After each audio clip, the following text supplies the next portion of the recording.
Great. Should we start? Sure. All right.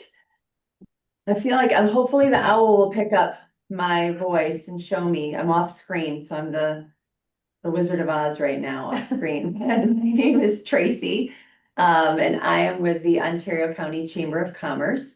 Thank you for being here today, for taking time out of your day. We won't belabor this, but we know that we're excited to be able to share about this program. We did record it so that we have a lot of folks who couldn't make it but wanted to learn more. So we're hoping to be able to share this recording with them and with other employers who are curious about the program as well. So that's why the recording was initiated. So Tracy with the Ontario County Chamber of Commerce, we're going to go around the room and kind of make introductions. We'll do that internally. And then if folks on the screen could also introduce themselves, if you are an alumni, if you care to share your name, the business you're with, and which cohort you participated in. We have 4 cohorts right now. So if you share that, that's great. And if you are not an alumni, if you can simply just share your name and the business you're with, that would be great. So I'm Tracy. Kristen Fragnoli. You'll be hearing from me a little bit more today, but I am the leadership development and curriculum coach for the program. And I'm Sam. I'm with the chamber, but I also help with the program coordination for LL. And what we'll do is we'll go in my order. We'll start with Corey and then Ryan and then Michelle Robbins. You can unmute and share your name, business, and cohort. We'll start with Corey. Hi, I'm Corey Ashcroft, cohort 2, and I run my own business. It's Empire Insurance Services. Thank you. Awesome. Hi, I'm Ryan Burba, ARC Ontario, and I am in cohort 4, the current cohort. Yay! I'm Michelle Robbins, also from cohort 4, and I work at FLCC as a director of development. And so we'll push into Michelle Rowlison and then Leslie. And then I'm Michelle Rowlinson. I work for the town of Canandaigua. I am currently the assessor. I am a new applicant. Yay, awesome. Leslie? Hey everyone, my name is Leslie. I work for iBureau. I am the IBC coordinator in this office in the Finger Lakes, and I am potentially a new applicant. Hey, welcome. Awesome. Matt, and then welcome Laura. Laura, oh my gosh, look, she even said her cohort right in her title. Of course she did. Wow. So I'll have Matt, just share your name, where you're with, which cohort you're with, and then Laura, if you could do the same, that would be great. Hey everybody, Matt Stever, Director of Admissions at FLCC. Hey to all my FLCC peeps on the screen right now. I was blessed with being in cohort 1.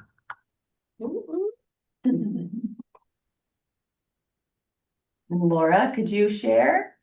Hi everyone, my name is Laura Jameson and I work at Finger Lakes Community College, and I was a member of cohort 3, the most recent cohort last year. Oh, we have people from every cohort on the call. So great. I love that. That's great. So I'm going to just take a little bit of time and talk about the history of the program and just a little bit of the structure, and then I'll kick it over to Kristen to talk about the actual program itself, get into the kind of meat and potatoes of the program. So Leadership Ontario was started kind of the county itself. So Ontario County really saw the need and had the interest to invest in folks who live and work in Ontario County in a professional development educational forum. And so it started with a group of stakeholders, public and private, municipal government as well, where we came around the table and we really devised and kind of created this program from nothing. And this was back in 2019. And so we launched actually in 2020, but because of COVID, we delayed, and our first cohort was in 2021. And so we've had 4 cohorts since then. The cohorts have ranged anywhere from 16 to 22 individuals per cohort, so they're not enormous.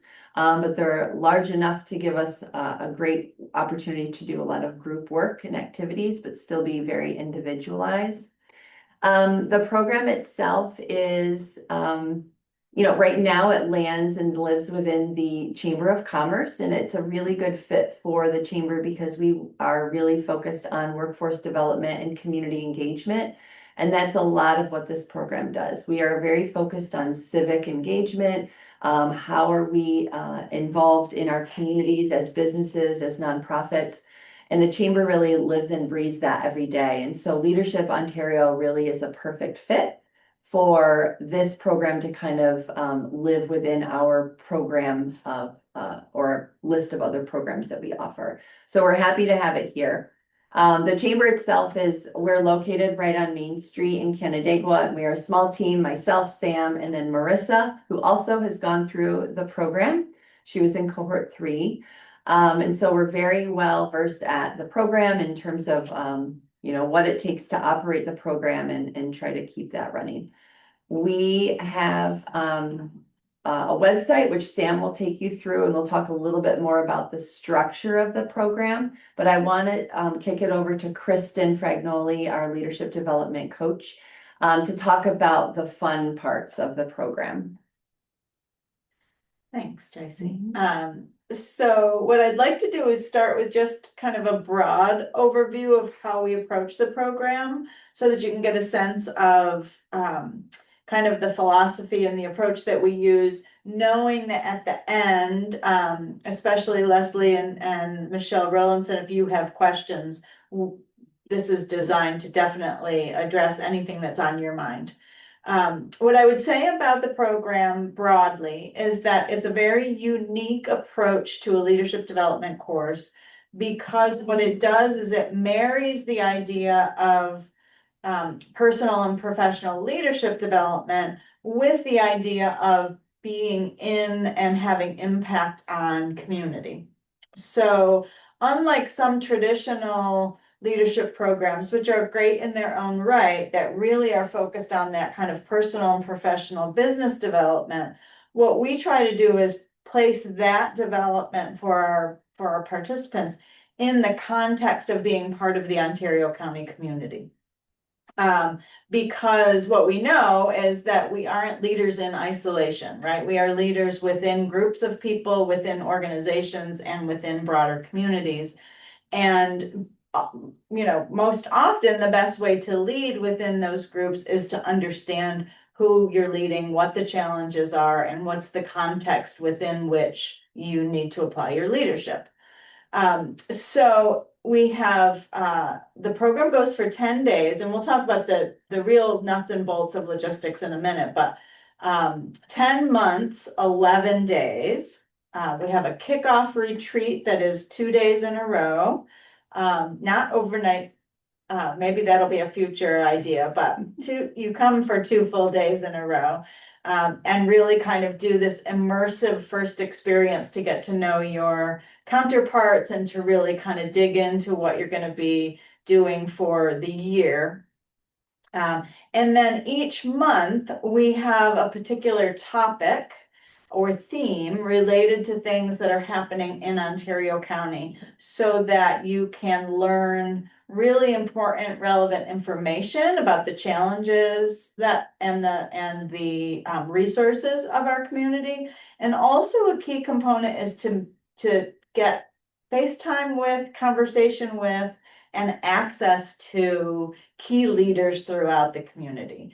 So, for example, we just finished up a day that we call our Alice Day, which is about the demographics and poverty issues in the county. And we had representatives from the United Way, we had representatives from the YWCA, from Family Promise, and a number of organizations. Leslie Ibero would be a perfect agency actually to add to some of these conversations. So you would be a key voice in those conversations if you join cohort 5. And that actually brings me to the next piece, which is we really make sure that those individuals who are part of the group you are learning and teaching each other as well, because you're all coming into the group as professionals in your field, whether that be government or higher education, whether it be social services, private business, entrepreneurship like Corey, etc. And you all become connections and resources and knowledge bases for each other. So it's not just a singular like teacher class dynamic. Sometimes there's a little bit of that where we're giving information and we're making presentations, but it's really designed for this cohort to bond and learn and teach each other. Just a couple more things and then I'll stop because I could talk for the whole hour about this. But that last piece feels also very important because as you go through and bond with each other, not only are you sharing information and learning information from guests, but you're all working on your own personal development. So people come in and they set goals around whatever they want to work on. Sometimes it's really specific, like I want to become a better public speaker, or I want to build my confidence, or I want to, get better at this skill or that skill. I want to learn how to handle conflict. I want to know how to give feedback to my team members, and et cetera, et cetera. So you're setting those goals, working on your personal goals within the context of this group of resources, and then this broad kind of context of the community. It's very powerful, and cohort 5 will be, our 5th year doing it. We're getting better every year.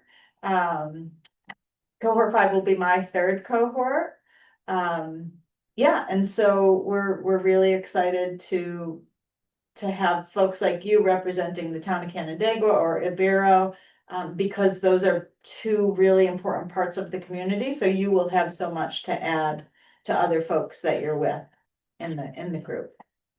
Well, let me stop for a minute. Sam's going to share some logistical stuff, show you the website, and then we want to make sure to leave enough time for questions and discussion and other commentary. Yeah, so I'm gonna share the screen. Can everyone see that? Perfect. All right, so just right on the homepage, these are where our announcements will be. Right now we just have today, but this is previously where the other recruitment night was. Just a little bit about our goals, which is what Kristen kind of just went through. And what the benefits are for participating and having your employer sponsor you or have you attend. So let's go back up to the top here. We'll leave that out of the way. We'll start with the about. Again, Kristen just went over this, and then here's our steering committee. Matt is in this Zoom, so and then a little bit more about the 3, just the 2 of us. And then the program. So here is where the dates are for this current cohort, so you can get a little bit of an idea of what they'll be like with each date, and there'll be a description. These are subject to change because we have the dates for next year, which I'll show you in just a moment, but we don't know in what order they will be. And we also, coming up is our day of caring that we include, which is optional, but it's super fun. I've done it in the past. So then that leads us to the application, which I know Michelle has applied. So you can take a look at the cohort 5 dates that we already have before you apply. And then is our super simple application. Go down. It's a little lengthy, but it's nothing crazy. And just a little bit, once you apply, we'll have we'll let you know a little bit more about our scholarships, which are partial scholarships. Tracy can talk more about that. And then just our news articles. I think any other questions you guys have throughout applying, or if you want to come back to here. And yeah, I think that's pretty much it. And then we have our classes, if you would like to take a look at that, and I'll add cohort 4, yeah, not 5, the 5 is you guys, when they graduate. Perfect. Do you want me to keep it on here for scholarships, Tracy, or? No, sure, you can. For just real briefly, Sam mentioned scholarships, and so the cost for the program is $2,800, but we know that can sometimes be a challenge. But we also feel like it's a great value because it is 11 days. You're fed very, very well, and then they're long days that are really devoted to your own personal and professional development. But we also know, particularly from a nonprofit lens, it can be a challenge. So we do have partial scholarships that are an opportunity. We have some businesses and or foundations that have supported this. So if that's something you're interested in, there is an option for that additional application on the website as well. And then you're certainly able to reach out to Sam or I if you have any questions. As it relates to the timeline, the applications for whether it's a scholarship or to apply, the closing timeline is May 15th. For the application, For the not for the application. scholarship. And then we will then take some time to review and go through the process of the selection process. And then we would notify folks probably early June about being selected and what those requirements are. And we have a letter welcoming you, things like that. And then, of course, the program starts in September, I think 10th or 11th is the day. So that's kind of the timeline of how it would shake out after one applies, when you might likely hear something, and then when the actual program starts. I think that's a lot of the logistics, but I know we're probably missing something. I don't know if there are this might be a nice time to open it up to any questions that Michelle or Leslie might have, or if any of our alumni have anything they'd like to share about their experience that might be helpful for folks who are either curious about it or what they're jumping into. Your alumni are more than welcome to jump in as well. Don't be shy.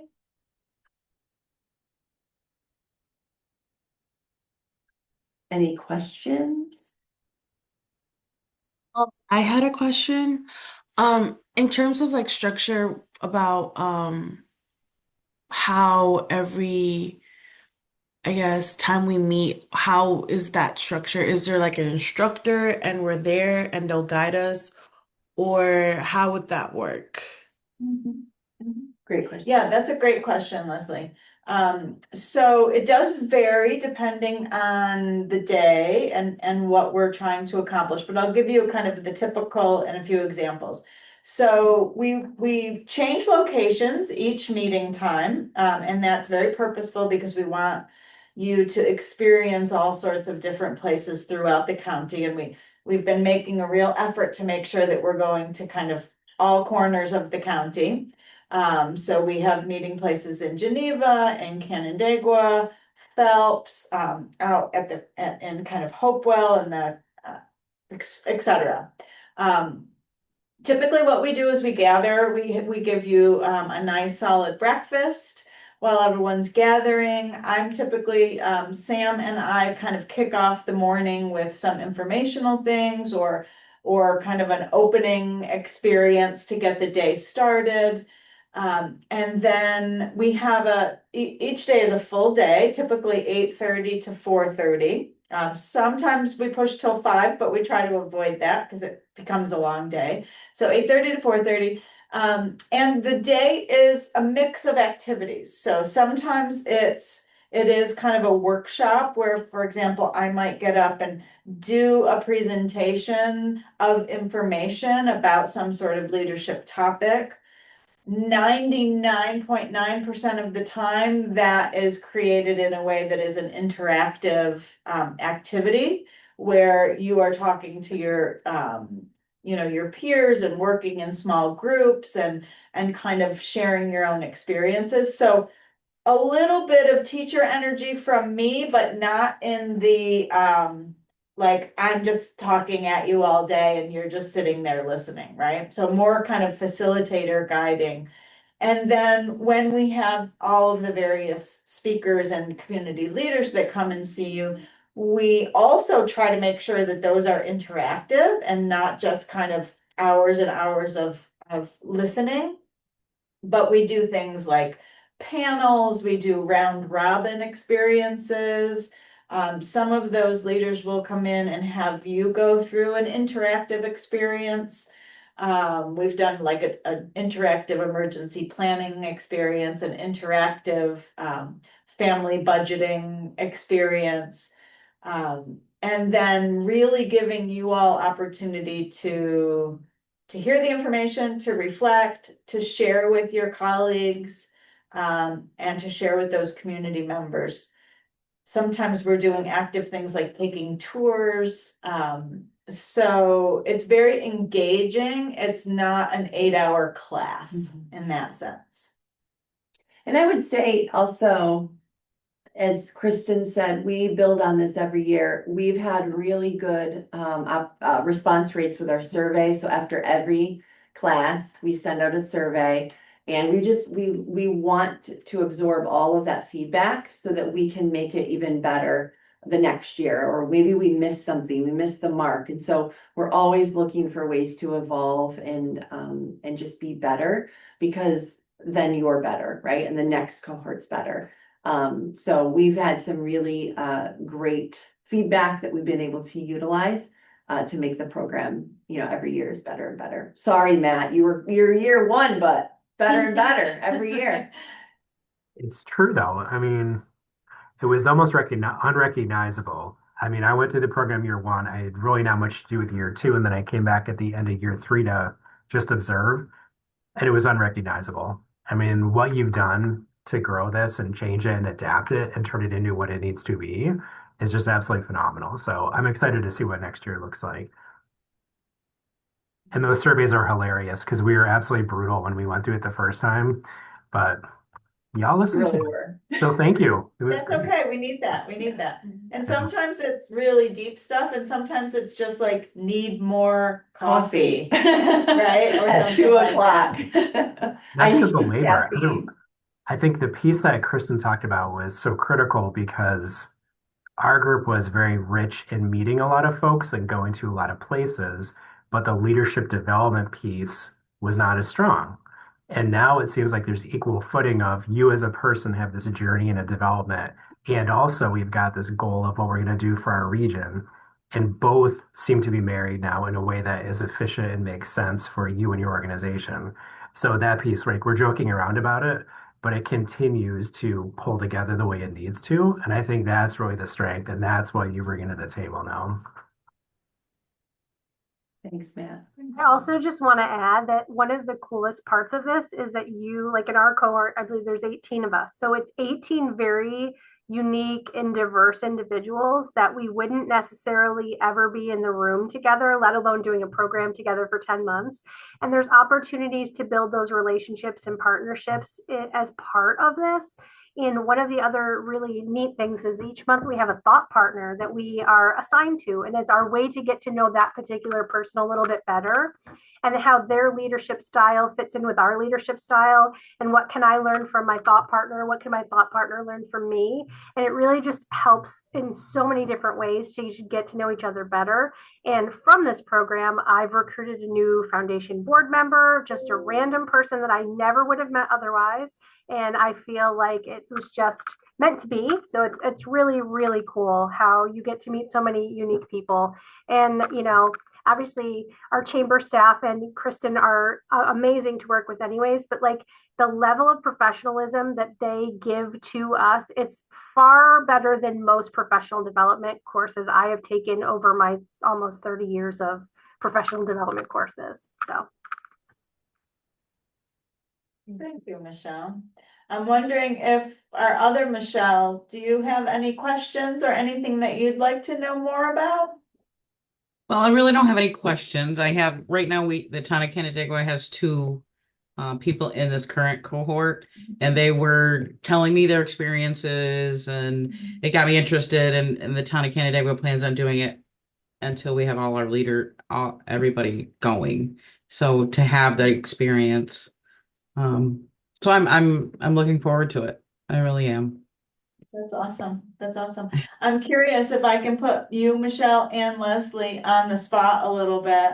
I'm asking as if I can, but I'm going ahead and doing it anyways. I'm curious if there's a part of your leadership or something about this program that is appealing to you, or something that you would hope to get out of being part of cohort 5. Any thinking about what your goals might be?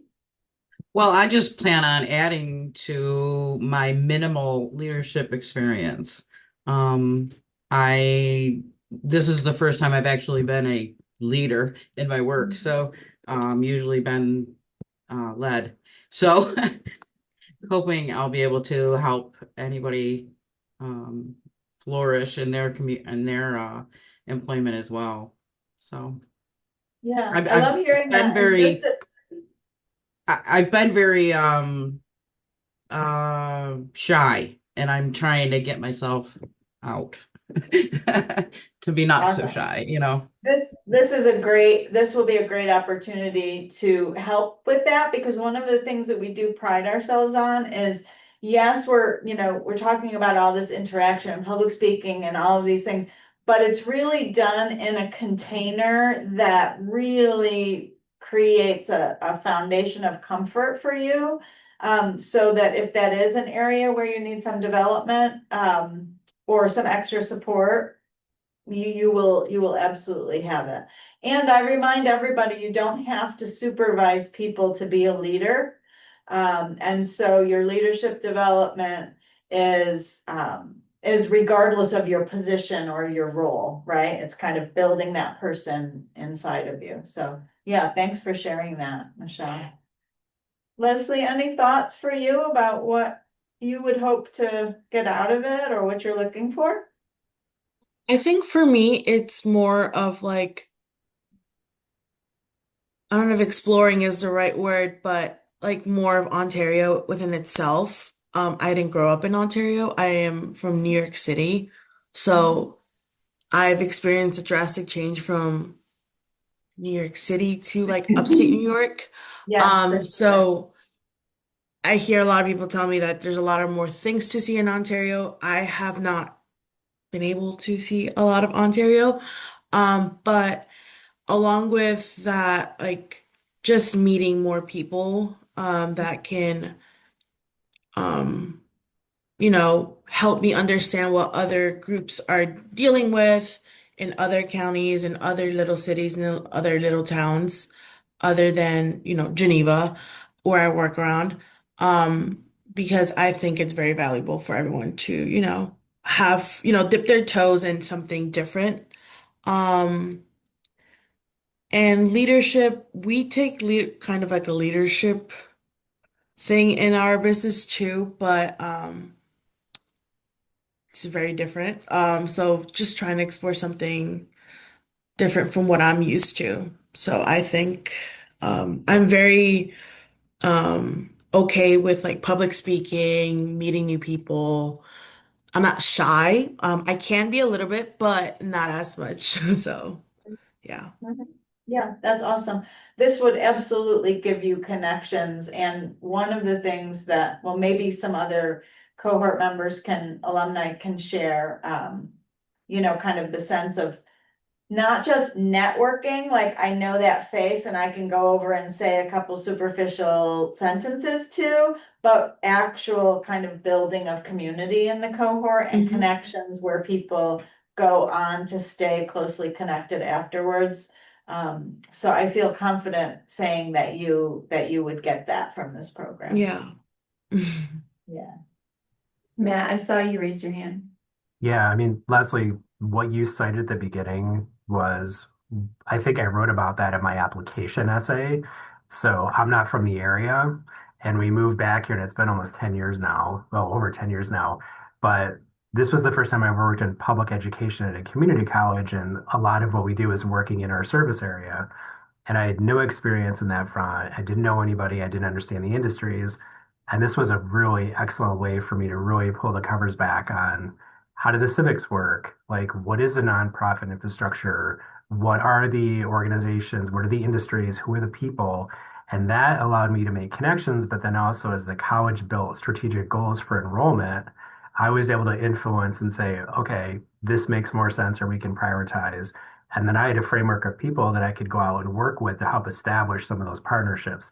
And then as a result, employers win, students win. So for me, I won and then my organization won. So it's like a great example of like how you can use this organization or this program as a mechanism to really have everybody benefit. And it's why I'm so dedicated and I believe in it so much. So if you're looking to kind of like open up your eyes and meet a lot of people, that's great.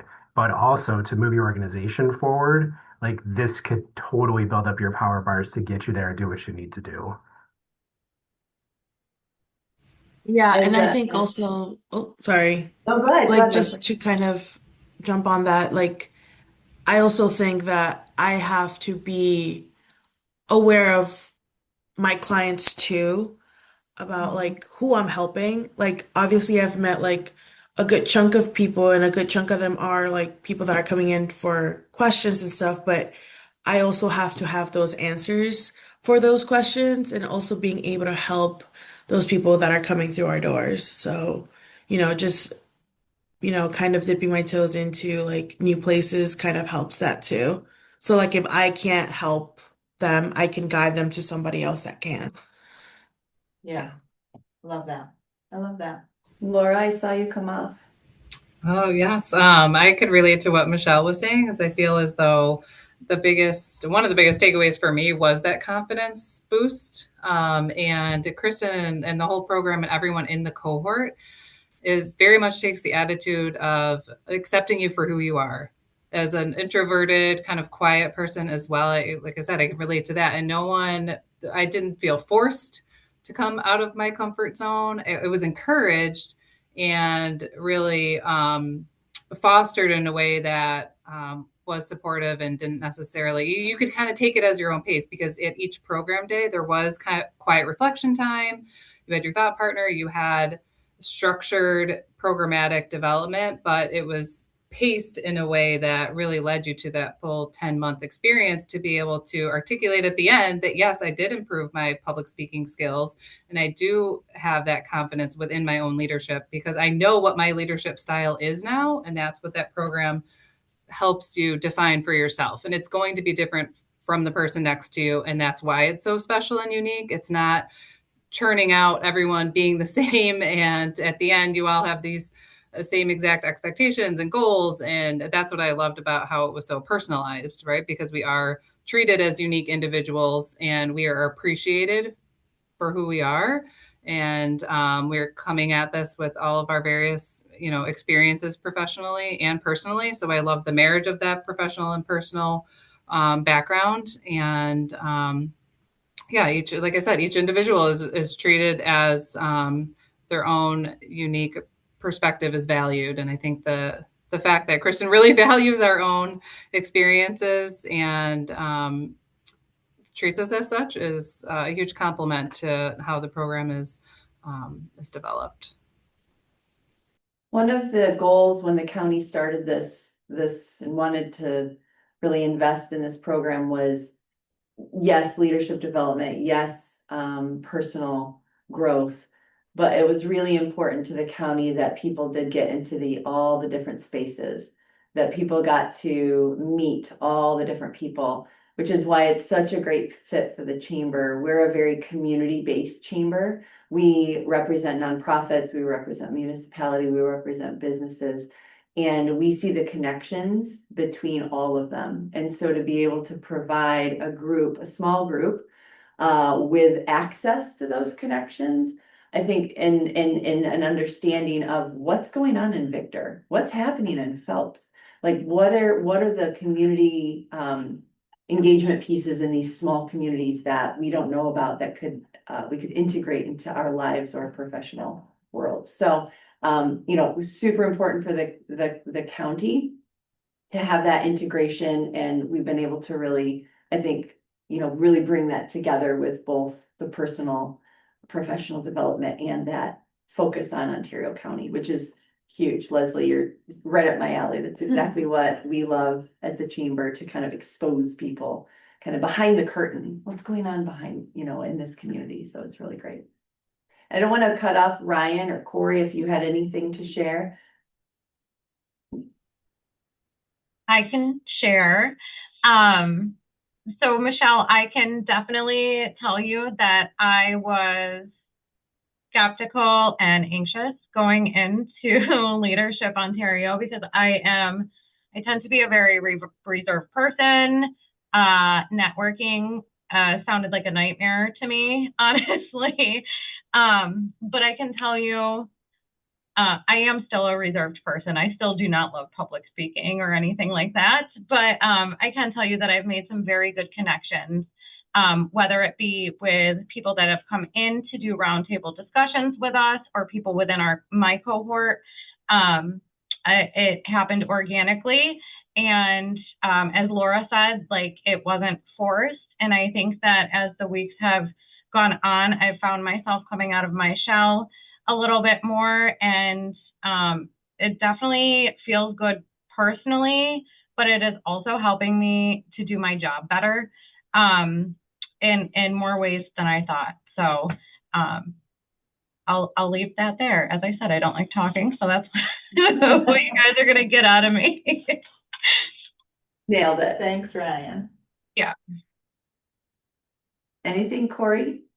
I mean, I'll just say that the connections that you make are people that are going to influence you and help you along the way. I'm coming from the entrepreneurial world now, where when I went through Leadership Ontario, um, I worked for someone else, and never in my wildest dreams did I feel like I'd have that confidence to just jump out on my own and go from making a decent salary to making zero, to start my own business. But some of the connections that I made, some of the events that I've attended, meeting people from other cohorts, has been invaluable to me. I can see Michelle has Andrew Biernat's book in the background on her desk there. So, Andrew's a good connection, positive influence for me. And just seeing the success of, prior cohorts, people in my cohort, and what they're doing, and how we help each other. The encouragement and the connections you make. You know, Never would I have thought about, becoming part of, a non-for-profit, United Way. So like, I reached out, and lo and behold, I'm on the community development cabinet for the United Way. So we do different things, and it just helps you develop more connections than you anticipate you're going to walk away from. And there's just a positive thing. Like Matt said, I think cohort 2 was probably just as brutal with replying to the surveys, because, we felt like we just sat there and listened to people talk at us for 7.5 hours for the day. And I think that feedback, it sounds like, has been taken to heart, and there's been a lot of program improvements. And um, I haven't been able to delve back into, being active with Leadership Ontario, just because, the first couple of years that you start a business are not always the easiest. But definitely something that I hope to be able to come back and see the progress, and understand what changes have been made, and how I can be helpful in the future. So. Thank you, Corey. I think before we wrap up, I just want to use Corey's comment to add one more thing, and that is, yes, of course, we've talked about the, kind of the connections that you make with your own cohort and with the visiting guests, but we're also now really trying to put some effort into building and strengthening the whole alumni network of LO. So Matt is the lead for our alumni committee, and we're really trying to take that next step of getting all of the cohorts connected to each other in ways that will just, kind of expand exponentially the number of connections and community colleagues that you all have. So that's been fun to start to develop those cross cohort experiences, that we're also trying to have those be experiences that help people grow. So yeah. Yeah, now that we have Michelle on board, who is soon to be an alum and a seasoned vet for advancement work, I look forward to seeing what opportunities we can present for her. Yay. So I think, well, first I want to thank everyone for taking time. I know we're all very busy professionals, so thank you for taking time out of your day. Alumni, for, bringing your experiences to light. And Michelle and Leslie, thank you for being here. We are in the process of recruitment. We had an in-person event where we had, about a dozen new faces show up and ask questions about the program. And alumni came to that as well. And then we have this online. We'll probably circulate this recording to folks who are curious and those who were unable to attend, so they can have questions answered. So feel free to, again, we're still taking applications. It's filling up, which is great, but we're still taking additional applications. So any of your colleagues or folks that please encourage them to apply. And then we'll start the process mid-May and be in touch regarding applications. I think that's all we have. Yeah, Michelle and Leslie, reach back out directly if there's anything else that comes to mind that you need more information about. We're more than happy to have follow-up conversations or send you additional info. And of course, Sam showed you that website, so there's tons of information there. Yeah. Thank you. So you're welcome. Thank you so much for your time. Thank you, everyone. It's good to see your faces. Have a good rest of the day. You too. Thank you. Bye. Bye.